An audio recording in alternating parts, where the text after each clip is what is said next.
Shrimad home remedies में आपका स्वागत है।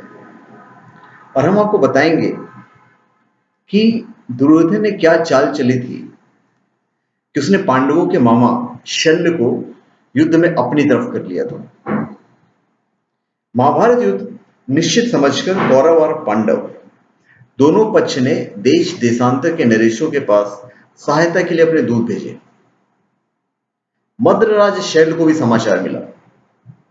वे अपने महारथी पुत्रों के साथ एक अक्षौहिणी सेना लेकर पांडवों के पास चले।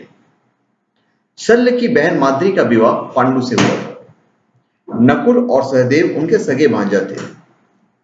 पांडवों को विश्वास था कि शल्य उनके पक्ष में ही रहेंगे। शल्य की विशाल सेना दो दो कोस पर पड़ाव डालती चली आ रही थी। दुर्योधन को समाचार पहले ही मिल गया था। उसने मार्ग में जहां तहां सेना के पड़ाव के उपयुक्त स्थान पर कारीगर भेजकर सभा भवन एवं निवास स्थान बनवा दिए।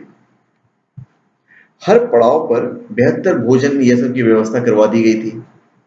मद्रराज शल्य और उनकी सेना का मार्ग में सभी पड़ावों पर भरपूर स्वागत हुआ। शल्य यही समझते थे कि यह सब जो व्यवस्था है युधिष्ठिर ने की हुई है।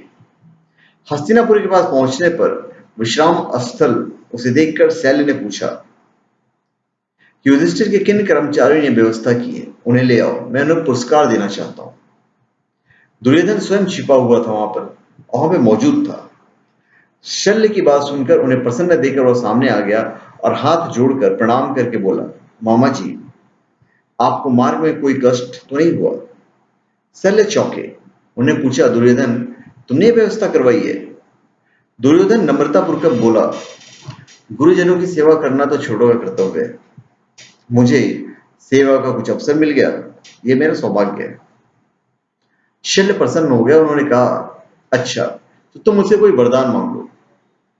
दुर्योधन ने बोला कि आप सेना के साथ युद्ध में मेरा साथ दें और मेरी सेना का संचालन करें। शल्य को स्वीकार करना पड़ा यह प्रस्ताव। यद्यपि उन्होंने युधिष्ठिर से भेंट की, नकुल सहदेव पर आघात न करने की अपनी प्रतिज्ञा दुर्योधन को बता दी और युद्ध में कर्ण को हतोत्साहित करते रहने का वचन भी युधिष्ठिर को दे दिया, किंतु युद्ध में उन्होंने दुर्योधन का पक्ष लिया। यदि शल्य पांडवों के पक्ष में जाते तो दोनों दलों की सैन्य संख्या बराबर रहती, किंतु उनके कौरव के पक्ष में जाने से कौरवों के पास दो अक्षौहिणी सेना अधिक हो गई। तो धन्यवाद। आप हमारे चैनल पे सब्सक्राइब करें और अपने कमेंट दीजिए। धन्यवाद।